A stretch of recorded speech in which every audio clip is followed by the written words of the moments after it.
My name is Rachel Thompson. I'm 29 years old, and the day my sister Lisa tried to murder me and my 5-year-old daughter Mia in a warehouse fire was the day I learned that blood means nothing when money is involved. As flames roared around us and smoke filled our lungs, I realized the family emergency text that lured us there was actually a death trap. But 6 months later, watching Lisa collapse to her knees in federal court as the judge read her life sentence was the sweetest justice I've ever witnessed. Before we dive into this harrowing story of survival and revenge, I want to hear your thoughts. What do you think could drive someone to trap their own sister and innocent niece in a burning building? Drop your theories in the comments below, and make sure to hit that like button and subscribe because this family betrayal story gets absolutely insane. The evidence that brought Lisa down will shock you, and the courtroom moment where she was forced to kneel before the victims' families is something you'll never forget. To understand why my sister tried to murder me and my daughter, you need to know about the inheritance that turned our family into enemies. Our grandmother, Patricia Thompson, was a real estate mogul who owned commercial properties across 3 states. When she passed away 18 months before the warehouse incident, she left behind an estate worth $12 million. But Grandma Patricia's will contain a clause that would ultimately cost Lisa her freedom and nearly cost me and Mia our lives. The inheritance was split between Lisa and me, but with one crucial condition. If either of us died before age 35, our share would go entirely to the survivor. At the time, it seemed like a reasonable provision designed to keep the money in the family. We never imagined it would become a motive for murder.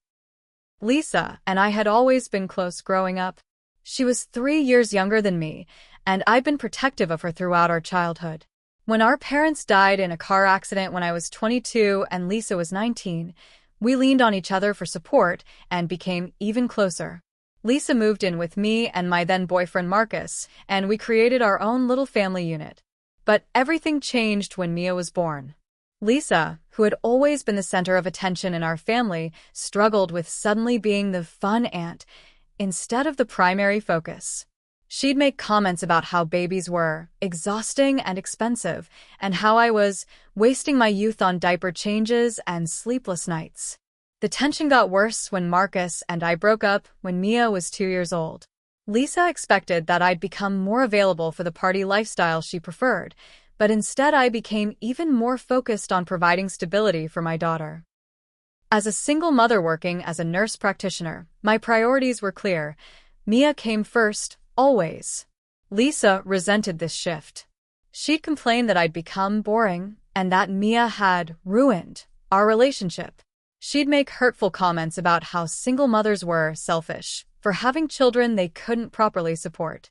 When I started dating again, Lisa would sabotage my relationships by telling men I met that I was looking for a father figure for Mia or that I was damaged goods. But the real problem started after Grandma Patricia's death and the reading of the will. Lisa's share of the inheritance was $6 million, which should have been more than enough for anyone to live comfortably. But Lisa had expensive tastes and poor financial judgment. Within 6 months, she'd bought a $2 million penthouse apartment in downtown Seattle, a $150,000 sports car, and a wardrobe that cost more than most people's annual salaries. She also started gambling. It began with weekend trips to Las Vegas and occasional poker games with friends, but quickly escalated into a serious addiction. Lisa was betting on everything: sports games, horse races, online poker, even cryptocurrency speculation. She was losing money faster than she could access it from her inheritance trust fund. Meanwhile, I was being responsible with my inheritance money. I put most of it into conservative investments and a college fund for Mia, bought a modest 3-bedroom house in a good school district, and used some of the money to go back to school for my nurse practitioner degree. My financial advisor helped me create a long-term plan that would ensure Mia and I were secure for life. This responsible approach infuriated Lisa. She'd make snide comments about how I was wasting my inheritance on boring investments instead of living life. She'd pressure me to loan her money for her gambling debts, promising to pay me back as soon as her luck turned around. I refused to enable her addiction, which caused our relationship to deteriorate rapidly. Lisa started accusing me of being selfish and judgmental. She'd show up at my house drunk, demanding money and screaming about how Grandma Patricia had always loved me more, and that's why I felt entitled to hoard my inheritance. The final straw came when Lisa's gambling debts reached critical levels. She owed over $800,000 to various creditors, including some very dangerous people who weren't interested in payment plans. Her trust fund had restrictions that prevented her from accessing large lump sums quickly, but my death would give her immediate access to my entire $6 million inheritance. That's when Lisa started researching the terms of Grandma Patricia's will very carefully. She discovered that if I died before my 35th birthday, which was still 2 years away, she would inherit everything. And if something happened to both me and Mia, Lisa would become the sole beneficiary of the entire $12 million estate. I didn't know about Lisa's research into the inheritance terms. I didn't know about the death threats she was receiving from loan sharks. I didn't know she'd been meeting with shady characters who specialized in making murders look like accidents. All I knew was that my sister was spiraling out of control and becoming increasingly hostile toward me and Mia. But there were warning signs I should have taken more seriously. Lisa had started asking strange questions about my schedule, my routines, and whether I had updated my life insurance beneficiaries. She'd make morbid comments about how dangerous it was to be a single mother, how anything could happen to someone in my situation. She also started taking an unusual interest in my daughter's schedule. Lisa would ask detailed questions about Mia's daycare, her playdates, and our weekend activities. At the time, I thought she was finally trying to be a more involved aunt. I had no idea she was planning the perfect moment to eliminate both of us and claim her inheritance. The warehouse fire wasn't a random tragedy or an accident. It was a carefully planned double murder disguised as a family emergency, orchestrated by someone who valued money more than the lives of her own sister and innocent niece. 3 weeks before the warehouse incident, Lisa's behavior became even more erratic and concerning.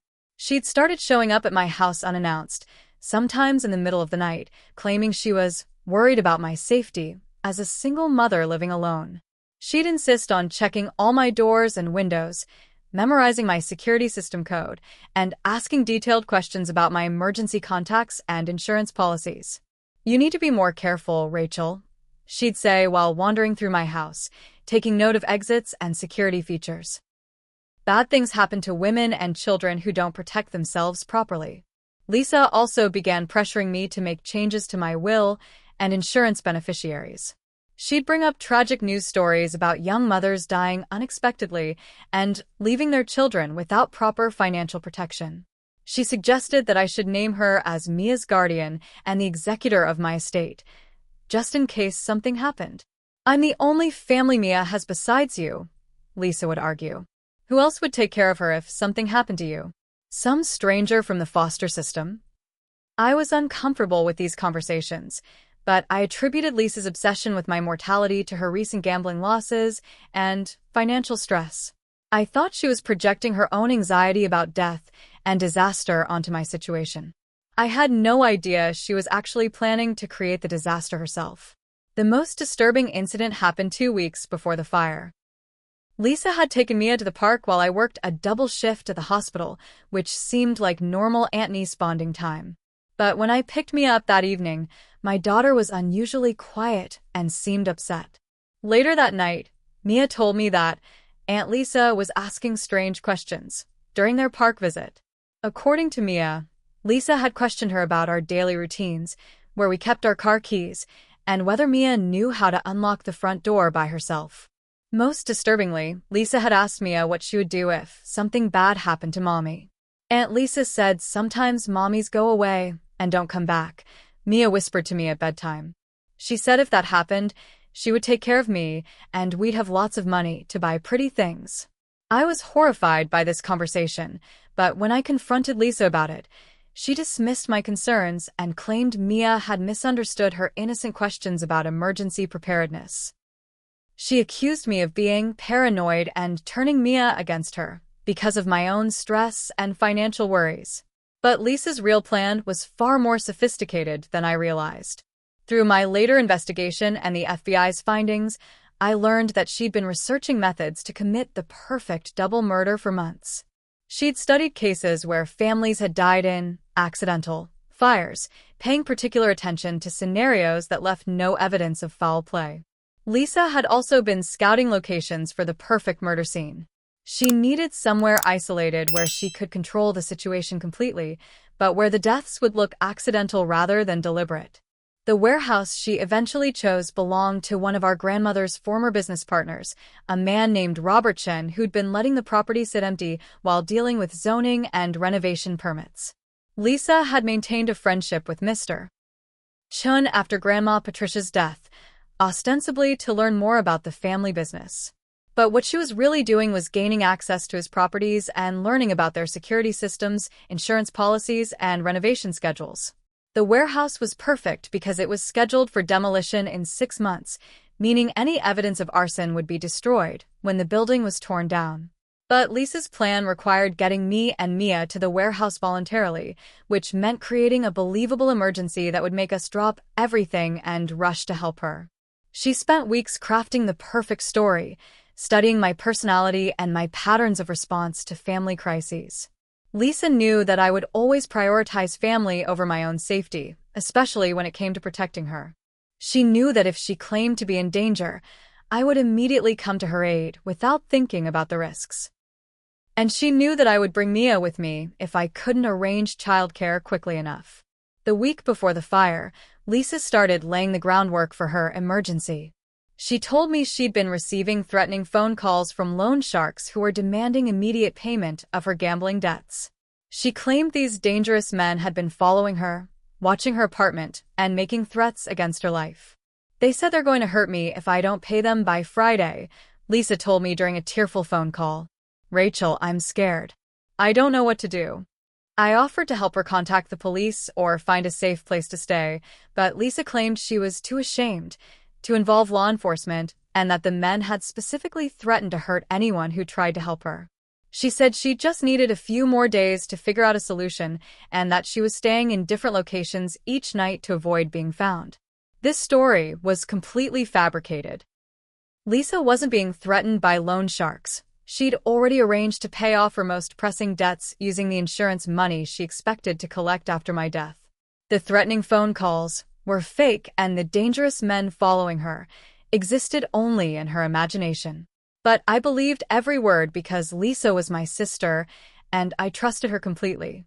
I had no reason to suspect she was capable of the level of deception and violence she was planning. When she finally sent me the text message that lured me and Mia to our deaths, I responded immediately because I thought I was saving my sister's life. The text came on a Tuesday evening while I was helping Mia with her homework. Rachel, emergency. They found me. I'm trapped in the old warehouse on Industrial Avenue. Please come now. Don't call police. They said they'll kill me if they see cops. Bring Mia. Can't leave her alone. Hurry. I should have been suspicious of a message that specifically requested I bring my 5-year-old daughter to a dangerous situation. I should have questioned why Lisa was asking me not to involve law enforcement. I should have taken a moment to think about whether the scenario made logical sense. But in that moment, all I could think about was that my sister was in mortal danger and needed my help. I grabbed Mia, threw some supplies in my car, and raced toward what I thought was a rescue mission but was actually a carefully planned execution. The warehouse district on Industrial Avenue was a maze of abandoned buildings and empty lots that had been slowly decaying for years. As I drove through the dimly lit streets with Mia buckled into her car seat behind me, I felt an increasing sense of unease about the whole situation. The area was completely deserted, with no signs of the dangerous men who were supposedly threatening Lisa. Mommy, why are we going to this scary place? Mia asked as we pulled up to the address Lisa had given me. The warehouse was a massive concrete structure with broken windows and graffiti covering the walls. There were no other cars in sight, no signs of life or activity anywhere. Aunt Lisa needs our help, baby, I told Mia, though my instincts were screaming that something was wrong. We're just going to make sure she's okay, and then we'll go home. I tried calling Lisa's phone as we sat in the car, but it went straight to voicemail. I sent her a text saying we'd arrived, but got no response. The logical thing to do would have been to drive away and call the police, but I couldn't bear the thought of abandoning Lisa if she really was in danger. The warehouse had several entrances, but only one was accessible without bolt cutters or climbing equipment. As Mia and I approached the main door, I noticed it was slightly ajar, which seemed odd for a building that was supposed to be secured against trespassers. "Lisa," I called out as we stepped inside. "Are you here? It's Rachel and Mia." The interior of the warehouse was vast and dark, filled with shadows that could hide anything or anyone. Our footsteps echoed off the concrete floors and high ceilings, creating an eerie atmosphere that made Mia grab onto my hand tightly. "I don't like this place, Mommy," she whispered. "Can we go home now?" I was about to agree when I heard Lisa's voice calling from somewhere deeper in the building. "Rachel. Thank God you're here. I'm in the back office. Hurry." Following her voice, Mia and I made our way through a maze of abandoned equipment and storage areas toward the rear of the warehouse. The office Lisa was calling from was a small enclosed space that had probably been used by the building's former managers. When we finally reached the office, Lisa was waiting for us with an expression I'd never seen before. Instead of relief or gratitude, her face showed cold calculation and something that looked almost like satisfaction. "Thank you for coming so quickly," she said, but her tone was wrong, too calm for someone who'd been desperately afraid just minutes earlier. "Where are the men who are threatening you?" I asked, looking around the empty office. "Are you hurt? Do we need to call an ambulance?" "Oh, Rachel," Lisa said with a smile that made my blood run cold. "You always were too trusting for your own good." That's when I noticed the smell. Gasoline. Strong and overwhelming, as if someone had been pouring it throughout the building. And that's when I saw the gas cans stacked in the corner of the office, along with what looked like electronic timers and wiring. "Lisa, what is this? What's going on?" "What's going on is that you and Mia are about to have a terrible accident," Lisa said calmly, pulling out her phone and pressing something on the screen. "A tragic fire that will take both your lives and leave me as the sole heir to Grandma Patricia's fortune." The sound of metal scraping against metal echoed through the building as heavy doors slammed shut, sealing off the exits we'd used to enter. Lisa had rigged the warehouse with remote-controlled locks, turning the building into a death trap. "You're insane," I whispered, pulling Mia closer to me. "This is your niece, Lisa. This is your own family." "Family doesn't pay gambling debts," Lisa replied coldly. "And sentiment doesn't buy freedom from the kind of people who break legs when they don't get their money. You have something I need, Rachel, and unfortunately for you, the only way I can get it is if you're dead." Mia was crying now, not understanding what was happening, but sensing the danger from Lisa's tone and my fear. I was trying to process the fact that my own sister had lured us here to murder us, while simultaneously calculating our chances of escape. "The doors are locked, Rachel. The windows are too high and too small. And in about 3 minutes, this whole building is going to go up in flames thanks to the very expensive arson equipment I've had installed throughout the structure." Lisa showed me her phone screen, which displayed a countdown timer showing 2 minutes and 47 seconds. "I've got gasoline and accelerants placed strategically throughout the building, along with multiple ignition sources that will create a fire hot enough to destroy all evidence of foul play. The investigators will conclude that you and Mia died in a tragic accident while exploring an abandoned building." "Why did you ask me to bring Mia?" I demanded. "She's innocent. She's 5 years old. Because if something happened to just you, Mia would inherit your share of the estate, and I'd have to wait until she turned 18 to access the money. This way, I get everything immediately, and I don't have to worry about raising a child or explaining to her why her mother died." The casual way Lisa discussed murdering her own niece was more horrifying than anything else that had happened. This wasn't a desperate person making a terrible decision in a moment of panic. This was a calculated psychopath who had planned every detail of our deaths. "Lisa, please. You don't have to do this. We can figure out another way to help you with your debts. I'll give you whatever money you need." "Oh, Rachel. You still don't understand. I don't need some of your money. I need all of it. All $12 million. And the only way to get that is for both of you to die tonight." The timer on her phone showed 1 minute and 23 seconds.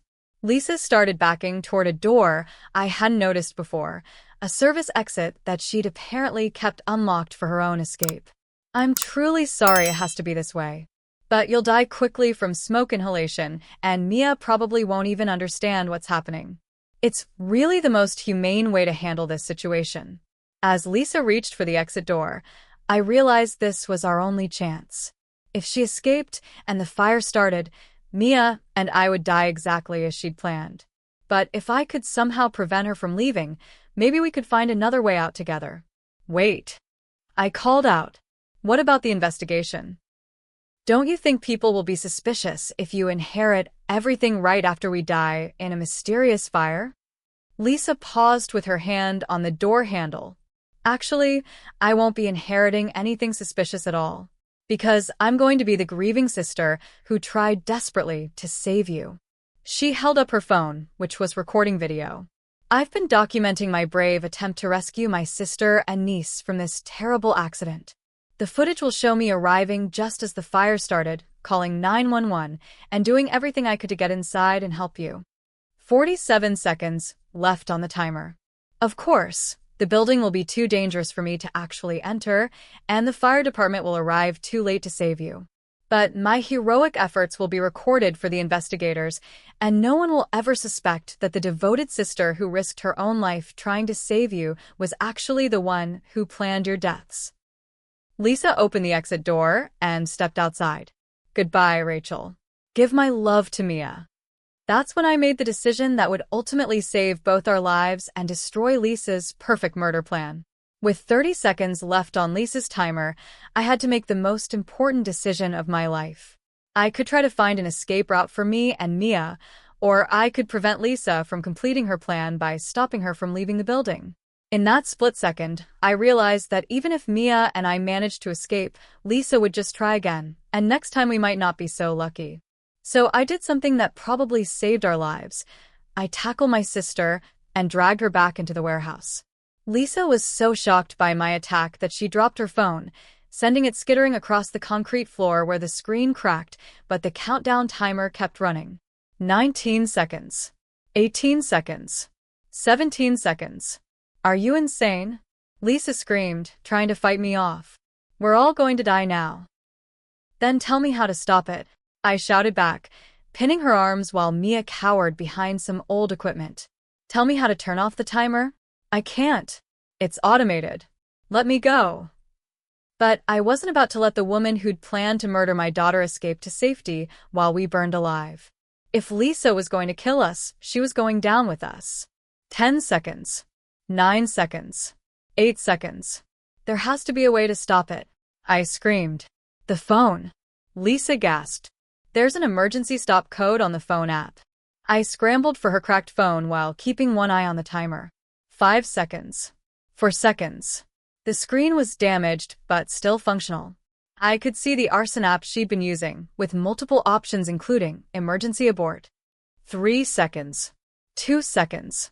I pressed the abort button just as the timer hit 0. For a moment, nothing happened. Then I heard a series of electronic beeps echoing throughout the warehouse as the ignition devices deactivated.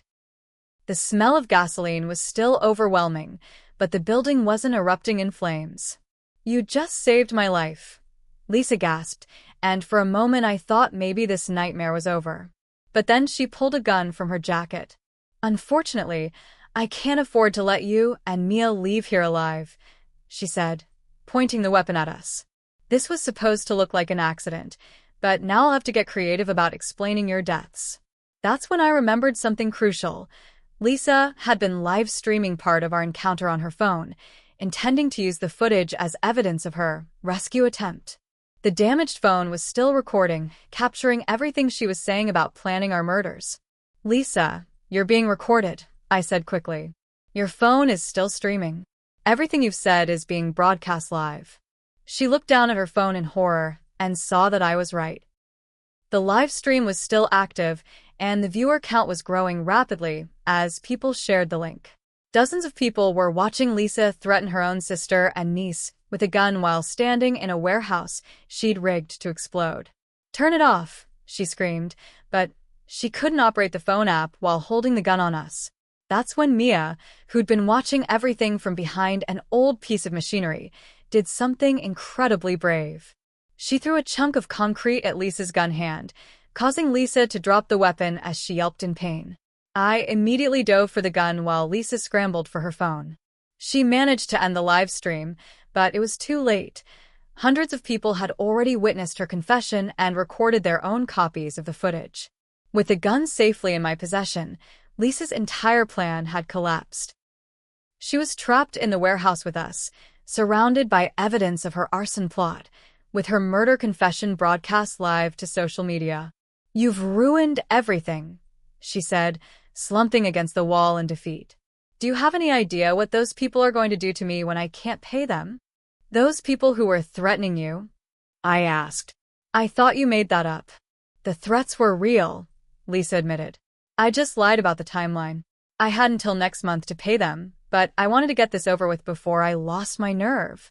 I was keeping the gun pointed at Lisa while using my own phone to call 911, but I wanted to understand how my sister had become capable of attempted murder.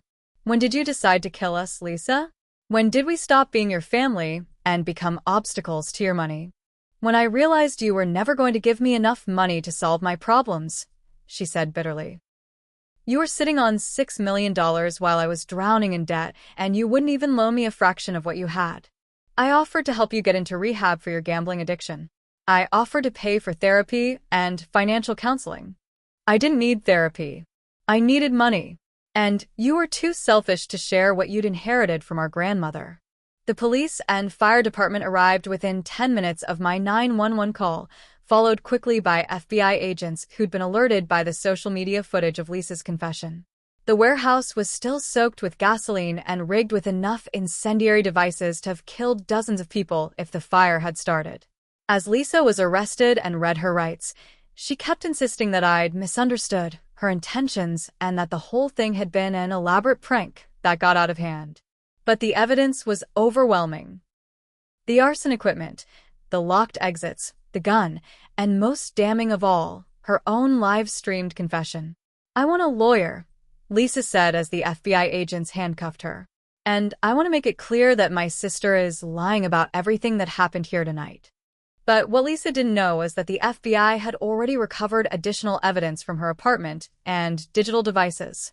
They'd found months of research into arson techniques, insurance fraud, and methods for committing the perfect murder. They discovered her communications with the warehouse owner and her planning documents for the entire scheme. Most importantly, they'd found Lisa's detailed financial records showing exactly how much money she owed and to whom, proving her motive for wanting me and Mia dead. As we gave our statements to the investigators, Mia kept asking why Aunt Lisa was trying to hurt us.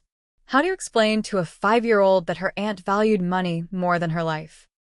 How do you help a child understand that the family member who'd bought her birthday presents and taken her to the park had been planning to murder her? The investigation revealed that Lisa's plan was even more sophisticated than we'd realized during our confrontation. She'd taken out life insurance policies on both me and Mia without our knowledge, using her access to our personal information and forged signatures. She'd also been slowly poisoning our relationship with extended family members, telling them lies about my selfishness and refusal to help family in need, to ensure they'd support her custody claim for Mia if I died first. But the most chilling discovery was Lisa's backup plan. If the warehouse fire had failed, she'd already prepared to stage a car accident, a home invasion, or even a murder-suicide scenario where she'd claim I'd killed Mia and myself due to postpartum depression and financial stress. The woman I'd trusted as my sister and Mia's aunt had been systematically planning our deaths for months, considering every possible method and contingency to ensure our murders would go undetected. But thanks to Mia's bravery, my split-second decision to stop Lisa from escaping, and the accidental live stream that captured her confession, her perfect murder plan had become perfect evidence for her prosecution. The federal charges against Lisa included attempted murder, arson, insurance fraud, kidnapping, and conspiracy to commit murder. She was facing life in prison without the possibility of parole, and the evidence against her was so overwhelming that her public defender was already discussing plea bargain options. But I wasn't interested in bargains or reduced sentences. Lisa had tried to murder my daughter for money, and I wanted her to face the full consequences of her choices. The federal prosecutor agreed, promising to seek the maximum penalties for every charge. 6 months later, we would get exactly the justice we deserved. The investigation into Lisa's attempted murder plot was unlike anything the FBI had seen in recent years. The combination of digital evidence, physical evidence, and Lisa's own live-streamed confession created what federal prosecutor Maria Santos called the most documented attempted murder case in modern legal history. Detective Ray Morrison, who led the investigation, later told me that Lisa had made every possible mistake a criminal could make. She documented everything, he explained during one of our meetings. Photos of the warehouse layout, receipts for the arson equipment, internet searches for murder methods, communications with accomplices. She basically built our case for us. The accomplices were a revelation that shocked even me. Lisa hadn't planned this murder attempt alone. She'd recruited 3 other people to help her execute what she called the family solution to her financial problems. First was Marcus Webb, a former military explosives expert who'd been dishonorably discharged for stealing equipment. Lisa had hired Marcus to design and install the arson devices that would have turned the warehouse into an inferno. Marcus had been promised $50,000 from my inheritance money in exchange for creating what he called a foolproof incineration system. Second was Jenny Torres, a corrupt insurance agent who'd helped Lisa take out life insurance policies on me and Mia without our knowledge. Jenny had used her access to insurance databases to forge our signatures and medical information, creating policies worth $2 million each that would have paid out immediately upon our deaths. Third was David Chen, the warehouse owner who'd given Lisa access to the building and helped her plan the logistics of the murder scene. David owed Lisa money from a failed business deal, and she convinced him that helping with the family emergency scenario would clear his debt and earn him an additional payment. All 3 accomplices were arrested within 48 hours of the warehouse incident, and all 3 immediately began cooperating with federal investigators in exchange for reduced sentences. Their testimony revealed the full scope of Lisa's planning and her complete lack of remorse for what she was attempting to do. Lisa told me that killing her sister and niece was just solving a family business problem, Marcus Webb testified during his plea hearing. She said her sister was too emotional and irresponsible to handle $12 million properly, and that she'd be doing everyone a favor by taking control of the inheritance. Jenny Torres's testimony was even more damning. Lisa showed me photos of her niece and asked how quickly life insurance would pay out if both the mother and child died in the same incident. When I told her it would be immediate, she smiled and said, "Perfect. That's exactly what I needed to know." But it was David Chen's testimony that revealed the most disturbing aspects of Lisa's planning. She had backup plans for everything, he told the court. If the warehouse fire didn't work, she was going to stage a car accident. If that didn't work, she was going to break into their house and make it look like a murder-suicide. She said she'd keep trying different methods until she succeeded. The digital evidence was equally comprehensive. FBI computer specialists recovered months of Lisa's internet search history, including queries like how to make murder look accidental, life insurance payout timelines, and best methods for eliminating family members. They found her communications with all 3 accomplices, her research into the warehouse building, and even practice runs she'd conducted at the murder scene. Most damning of all was Lisa's digital diary, where she'd documented her evolving plans and her complete lack of empathy for me and Mia. Entries like, R and M are obstacles to my financial freedom, and sometimes you have to eliminate problems to move forward in life, revealed the cold calculation behind her murder plot. But the evidence that ultimately sealed Lisa's fate was her own live-streamed confession. The video had been saved and shared by hundreds of social media users before Lisa could delete it, creating a permanent record of her admitting to attempted murder while holding a gun on her own sister and 5-year-old niece.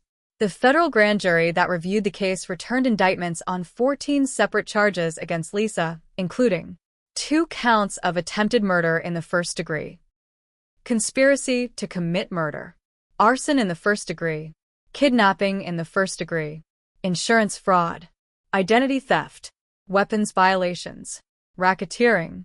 Each charge carried potential sentences ranging from 10 years to life in prison. If convicted on all counts, Lisa would face a minimum of 85 years in federal prison with no possibility of parole. Lisa's defense team, led by prominent criminal attorney Robert Kim, initially tried to argue that their client had been coerced into the murder plot by gambling debts and threats from loan sharks. They claimed Lisa was the victim of extortion who'd been forced to attempt murder to save her own life. But this defense collapsed when investigators found no evidence of the threatening loan sharks Lisa had described. Her gambling debts were real, but the creditors were legitimate financial institutions and casino operators who used legal collection methods, not violent criminals who threatened murder. Lisa's lawyers then tried to argue temporary insanity, claiming that the stress of her financial situation had caused a complete mental breakdown that rendered her incapable of understanding her actions. They brought in psychiatrists who testified about gambling addiction and its effects on decision-making and impulse control. But this defense was undermined by the extensive evidence of Lisa's careful planning and calculation. The months of research, the recruitment of accomplices, the detailed backup plans, none of this was consistent with temporary insanity or impaired judgment. Finally, Lisa's defense team proposed a plea bargain where she would plead guilty to lesser charges in exchange for a sentence of 25 years in prison. They argued that Lisa's cooperation with the investigation and her lack of prior criminal history warranted consideration for a reduced sentence. Prosecutor Maria Santos rejected the plea offer immediately.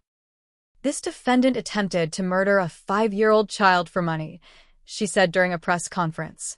She planned these crimes for months, recruited accomplices, and showed absolutely no remorse for her actions. The people of this country deserve to see her face the full consequences of her choices. I supported the prosecutor's decision completely. Lisa had shown no remorse for attempting to murder an innocent child, and she deserved to face the maximum penalties for her crimes. But more importantly, I wanted other potential victims to see that attempted murder within families would be prosecuted to the fullest extent of the law. The case also revealed a pattern of financial crimes that Lisa had been committing for years. Investigators discovered she'd been stealing from elderly relatives, forging checks from family friends, and even embezzling money from charities where she'd volunteered. The warehouse murder plot wasn't an isolated incident of desperation. It was the culmination of years of escalating criminal behavior. During the investigation, I learned details about Lisa's personality and mindset that I'd completely missed during our childhood and adult relationship. Interviews with her college friends revealed that she'd always been manipulative and entitled, believing that rules didn't apply to her and that other people existed to serve her needs. Lisa always talked about how she deserved more than everyone else, testified her former roommate, Sarah Johnson. She'd say things like, "Some people are just meant to have money and power, and I'm one of them." She genuinely believed that her sister's inheritance belonged to her because she would use it better. Dr. Patricia Williams, a forensic psychologist who evaluated Lisa for the court, diagnosed her with narcissistic personality disorder and antisocial personality disorder. The defendant shows a complete lack of empathy for others, an inflated sense of self-worth, and a belief that she's entitled to whatever she wants regardless of the cost to other people, Dr. Williams testified. She views her sister and niece not as family members to be loved and protected, but as obstacles to be eliminated. The psychological evaluation also revealed that Lisa had been fantasizing about inheriting my money since the day Grandma Patricia's will was read.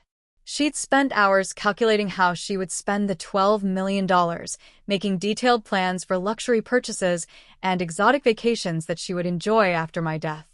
The defendant's journals show that she'd been actively wishing for her sister's death for over a year, Dr. Williams explained. The warehouse murder plot wasn't a spontaneous decision made under financial pressure. It was the logical outcome of months of dehumanizing her own family members.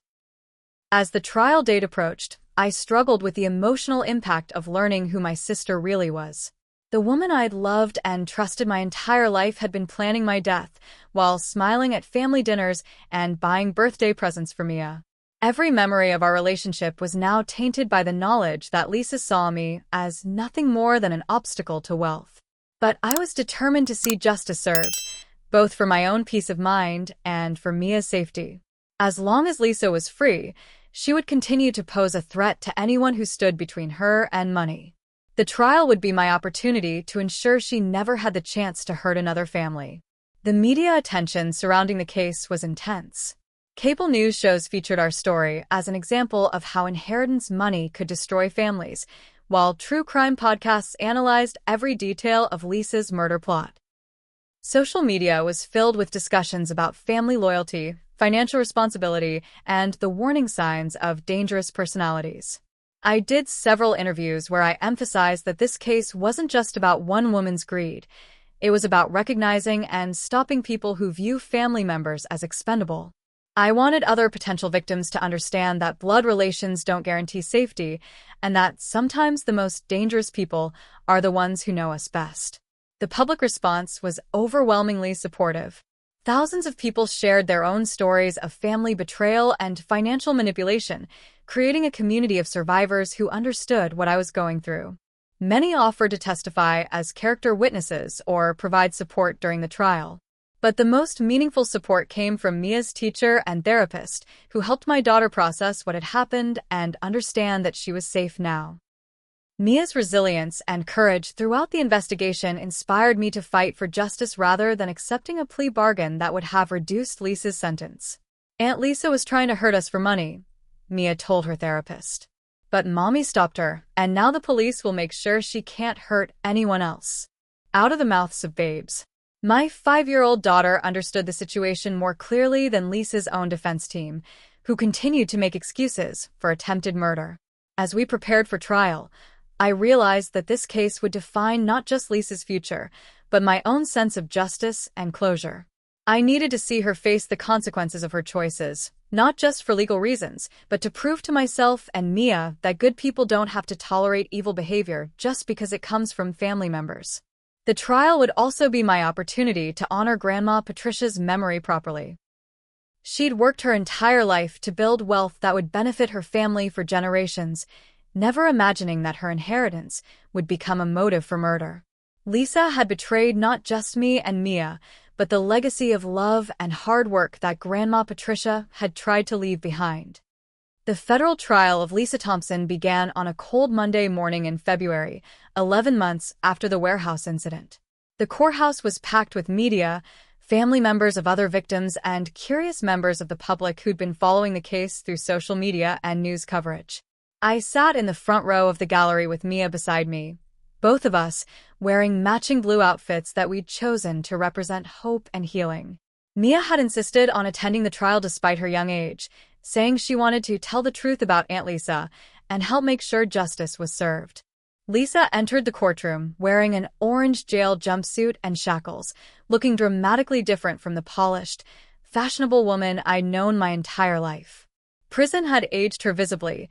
Her hair was gray and unkempt, her skin was pale and drawn, and she'd lost significant weight. But most notably, her expression showed no remorse or regret, only anger and resentment toward everyone involved in her prosecution. Judge Margaret Chin, who was presiding over the case, made it clear from the beginning that this trial would focus on facts and evidence rather than emotional appeals or family drama. "The defendant is accused of serious federal crimes that carry life sentences," she told the packed courtroom. "This court will ensure that she receives a fair trial based on the evidence, regardless of the family relationships involved." Prosecutor Maria Santos opened the trial with a statement that laid out the case in stark, simple terms. "Ladies and gentlemen of the jury, this is a case about greed. Pure, simple greed that motivated a woman to plan the murder of her own sister and 5-year-old niece for money." Santos walked the jury through the timeline of Lisa's crimes, from her initial research into murder methods through her recruitment of accomplices to the final confrontation in the warehouse. She played excerpts from Lisa's live-streamed confession, showed photos of the arson equipment, and presented financial records proving Lisa's motive. "The defendant didn't just plan to kill Rachel and Mia Thompson," Santos explained. "She planned to profit from their deaths while playing the role of the grieving sister and aunt. She purchased life insurance policies on both victims without their knowledge, researched how quickly inheritance money would transfer upon their deaths, and even practiced her rescue attempt performance to establish an alibi. The prosecutor's opening statement was devastating in its clarity and comprehensiveness. She presented Lisa not as a desperate woman driven to crime by circumstances, but as a calculating predator who viewed family members as financial resources to be eliminated when convenient. Lisa's defense attorney, Robert Kim, attempted to counter with an opening statement that painted his client as a victim of gambling addiction and mental illness. Lisa Thompson is a sick woman who made terrible decisions while suffering from severe psychological disorders, Kim argued. She doesn't deserve sympathy, but she does deserve understanding of the medical conditions that led to her crimes. Kim's defense strategy was to convince the jury that Lisa's actions were the result of mental illness rather than conscious choice, hoping to secure a verdict of guilty but mentally ill that would result in a reduced sentence and the possibility of treatment rather than life imprisonment. But this strategy immediately ran into problems when the prosecution began presenting their evidence. The first witness was Detective Ray Morrison, who methodically described the crime scene and the evidence collected from the warehouse. Morrison's testimony was calm and professional, but the photos he presented were shocking. Images of the arson equipment, the locked exits, and the gasoline-soaked building that would have become a death trap if Lisa's plan had succeeded. The defendant had created multiple ignition sources throughout the building, Morrison explained to the jury. If the timer had reached zero, the entire structure would have been engulfed in flames within seconds. Anyone trapped inside would have died from smoke inhalation within minutes. The second witness was Marcus Webb, Lisa's accomplice who designed the arson system. Webb's testimony was particularly damaging because it revealed the level of detail and planning that had gone into the murder plot. Lisa asked me to create a fire that would kill quickly but destroy all evidence of foul play, Webb testified. She wanted the victims to die from smoke inhalation before they could escape, and she wanted the fire to be hot enough to eliminate any traces of gasoline or electronic devices. Webb also testified about Lisa's demeanor during their planning sessions. She wasn't emotional or desperate like someone having a mental breakdown, he said. She was businesslike and focused, asking technical questions about timing and effectiveness. She talked about killing her sister and niece the same way someone might discuss a home renovation project. Jenny Torres, the insurance agent who'd helped Lisa forge life insurance policies, provided testimony that undermined any claim of mental illness or impaired judgment. The defendant knew exactly what she was doing, Torres testified. She asked detailed questions about policy terms, payout schedules, and investigation procedures. She wanted to know how to maximize the insurance benefits while minimizing the risk of fraud detection. But the most powerful testimony came from David Chen, the warehouse owner who'd provided Lisa with access to the murder scene. Chen described Lisa's cold calculation in choosing a location and timing for a crime. She toured the building multiple times, taking measurements and photos, Chen testified. She asked about the demolition schedule because she wanted to make sure any evidence would be destroyed when the building was torn down. She said she was planning the perfect family reunion that would solve everyone's problems permanently. Chen's testimony also revealed that Lisa had discussed expanding her murder plot to include other family members who might interfere with her inheritance. She mentioned that her uncle Miguel might cause problems if he suspected foul play, Chen testified. She asked if I knew anyone who could handle additional family complications if they arose. The prosecution's case continued with digital forensics experts who presented Lisa's internet search history, her communications with accomplices, and her detailed planning documents.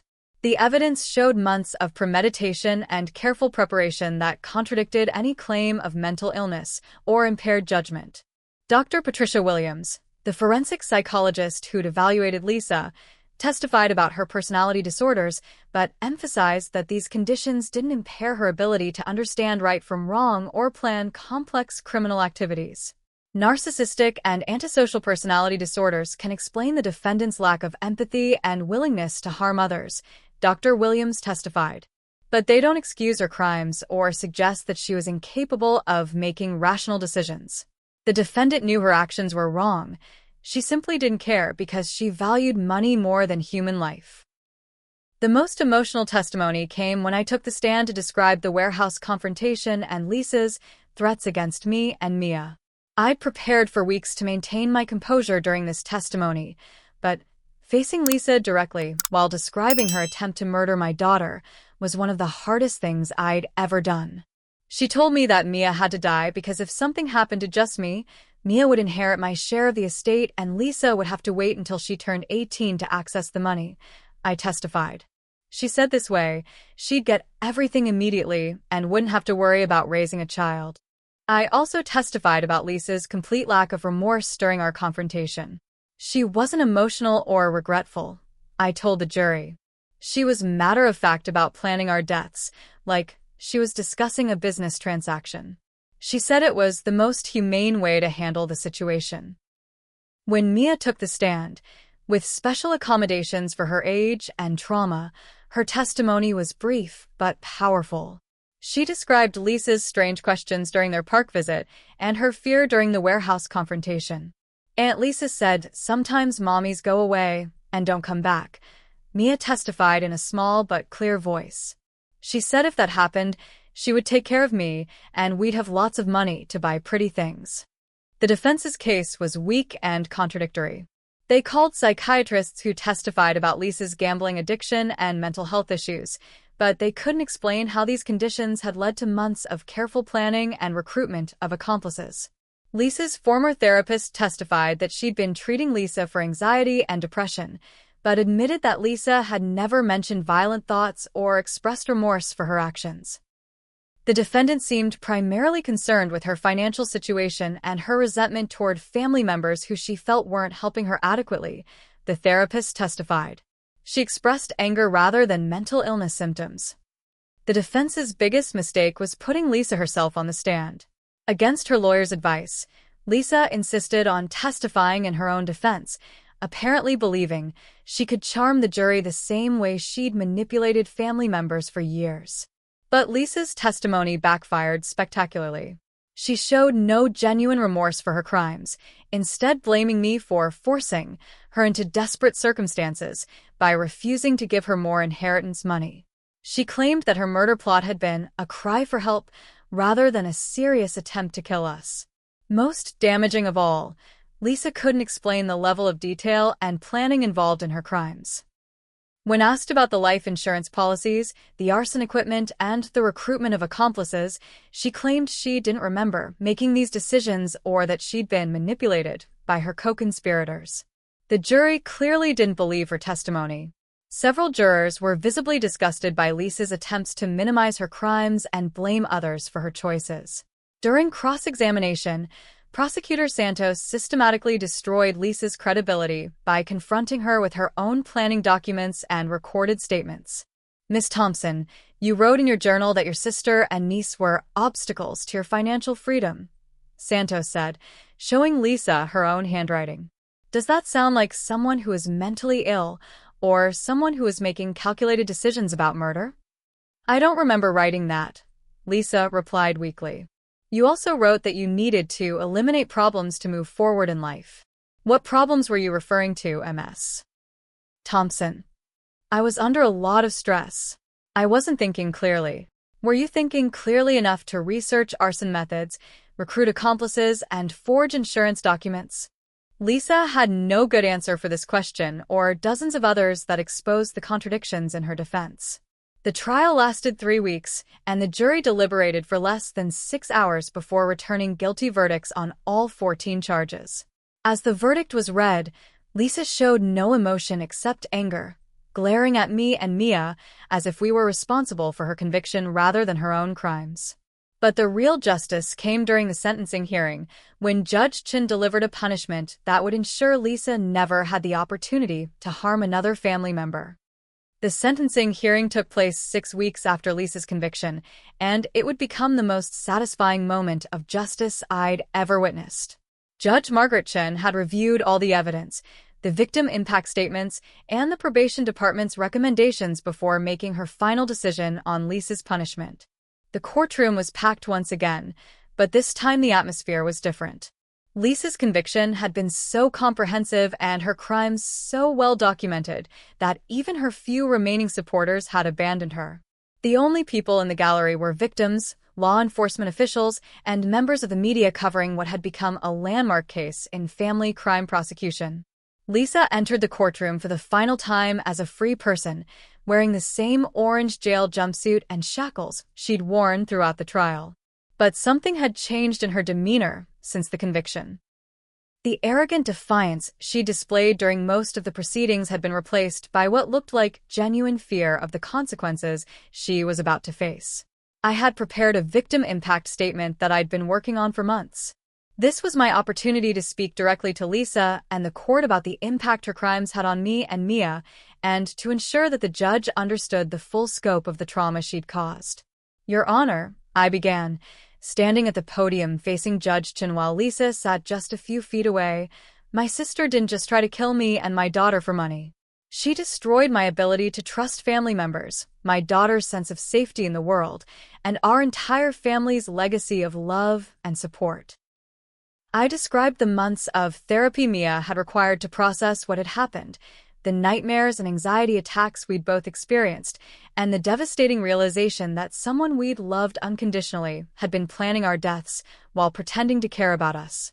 "Lisa stole more than just our sense of security," I continued. "She stole our memories. Every birthday party she attended, every family dinner where she sat at our table, every time she hugged my daughter or told me she loved me. All of those moments are now tainted by the knowledge that she was studying us, planning our deaths, calculating how much money she'd inherit when we were gone." But the most powerful part of my statement was when I addressed Lisa directly. "You taught my 5-year-old daughter that family members can't be trusted, that people who claim to love you might actually want to hurt you, and that money is more important than human life.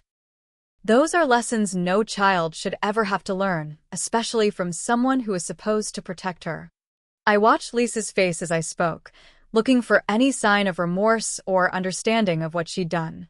Instead, I saw only self-pity and resentment, as if she viewed herself as the victim of an unfair situation rather than the perpetrator of attempted murder. Mia also gave a victim impact statement, with help from her therapist and child advocate. Despite her young age, she wanted to tell the court how Lisa's actions had affected her. "I used to love Aunt Lisa," Mia said in her clear, small voice.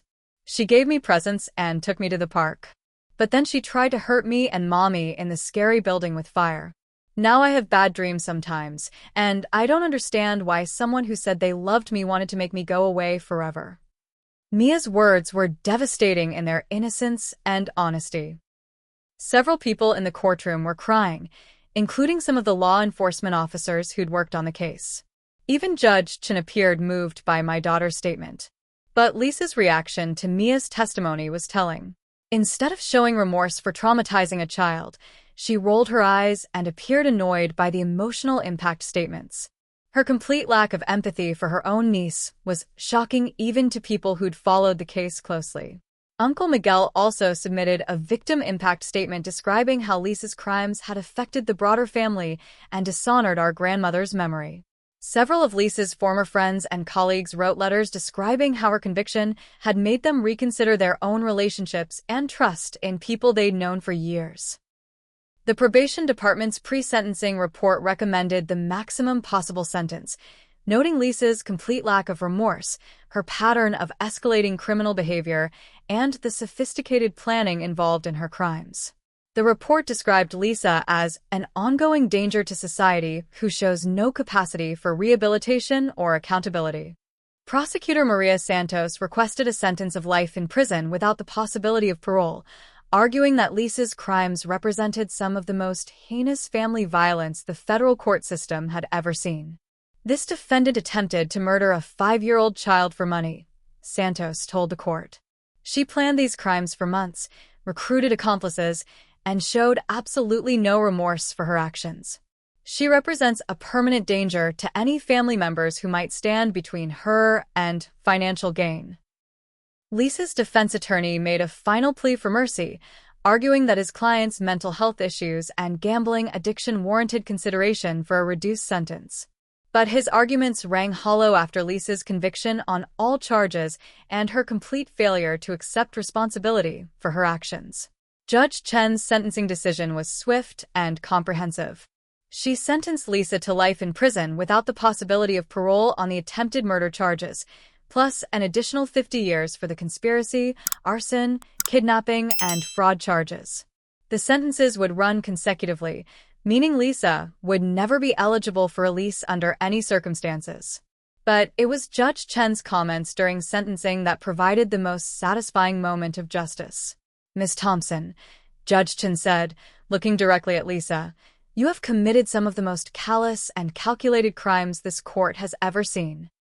You attempted to murder your own sister and 5-year-old niece for money, showing a level of greed and depravity that shocks the conscience." Judge Chin continued, "Your planning was meticulous, your execution was ruthless, and your complete lack of remorse demonstrates that you pose an ongoing danger to society. You have forfeited any right to freedom or consideration for rehabilitation." Then came the moment that would be replayed on news broadcasts and social media for years to come. "Ms. Thompson, this court finds that your crimes were so heinous and your lack of remorse so complete that you will spend every remaining day of your life in federal prison. Before this court imposes sentence, I want you to face the victims of your crimes properly." Judge Chun ordered Lisa to stand and face me and Mia directly. "Ms. Thompson, you will kneel before the family you attempted to murder and acknowledge the pain you have caused." Lisa initially refused, shaking her head and telling her attorney that she wouldn't humiliate herself for people who had ruined her life. But Judge Chin made it clear that her cooperation was not optional. "Ms. Thompson, you will kneel before your victims, or this court will hold you in contempt and add additional time to your sentence. You showed no respect for their lives when you planned their murders, but you will show respect for their survival now." The bailiffs approached Lisa, and after a moment of tense silence, she finally complied with the judge's order. Slowly, reluctantly, she lowered herself to her knees while facing me and Mia, her face flushed with humiliation and rage. "Now, Miss Thompson," Judge Chin continued, "you will acknowledge the pain you have caused and express remorse for your crimes." For several long seconds, Lisa knelt in silence, clearly struggling with the humiliation of her position. Finally, in a voice barely above a whisper, she spoke. I'm sorry for what I did. I'm sorry for trying to hurt you and Mia." But even in that moment, her apology felt hollow and forced rather than genuine. Lisa was sorry she'd been caught and punished, not sorry for the trauma she'd inflicted on innocent people. Judge Chen wasn't satisfied with Lisa's minimal effort. "Miss Thompson, that is insufficient. You will properly acknowledge the full scope of your crimes and the impact on your victims." After another long pause, Lisa finally provided a more complete acknowledgement. "I planned to kill my sister Rachel and my niece Mia for inheritance money. I recruited accomplices, bought equipment, and created a plan to murder them in a warehouse fire. I traumatized my niece and betrayed my family's trust. I take full responsibility for my actions, and I'm sorry for the pain I've caused." Only then did Judge Chin allow Lisa to stand and receive her formal sentencing. The image of Lisa kneeling before me and Mia while acknowledging her crimes became a powerful symbol of justice served and accountability enforced. As Lisa was led away in shackles to begin her life sentence, she turned back one final time to glare at me with pure hatred. But her anger couldn't diminish the satisfaction of knowing that she would never again have the opportunity to hurt innocent people for financial gain. The case made national headlines as an example of how family inheritance could drive people to unthinkable crimes, but also as a demonstration that the justice system could hold even the most calculating criminals accountable for their actions. 3 years later, I'm thriving in ways I never imagined possible.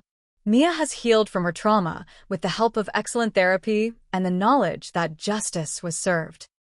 We've used part of our inheritance to establish a foundation that helps other victims of family violence and provides legal assistance for cases involving inheritance-related crimes. Uncle Miguel has become a loving grandfather figure to Mia, and we've built relationships with extended family members who supported us throughout the legal process. Most importantly, we've learned that family is about choosing to love and protect each other, not about sharing DNA with people who might betray you. Lisa is serving her life sentence at a federal women's prison, where she'll remain until she dies. She's attempted to appeal her conviction multiple times, but every appeal has been rejected due to the overwhelming evidence against her and her lack of grounds for reversal. I sometimes wonder if Lisa has developed any genuine remorse for her crimes during her years in prison, but ultimately, it doesn't matter to me whether she's changed or not. She made her choices, faced the consequences, and can spend the rest of her life reflecting on how greed destroyed her freedom and her family. So here's my question for all of you. Have you ever had to cut ties with family members who put money over your safety and well-being? How do you protect yourself from people who might view you as expendable for financial gain? I'd love to hear your stories and advice in the comments below. If this story resonated with you, please give it a like and subscribe for more real-life stories about family betrayal and justice. Share this video with anyone who might be dealing with inheritance disputes or dangerous family dynamics. Sometimes it helps to know that justice is possible even in the most extreme cases. Thank you for following my story and supporting my family's journey toward healing and justice. Remember that you don't have to tolerate abuse or danger from anyone, even family members, and that sometimes the best thing you can do is ensure that dangerous people face the full consequences of their choices. Take care of yourselves and trust your instincts when people show you who they really are. Life is too precious to waste on people who see you as obstacles rather than treasures.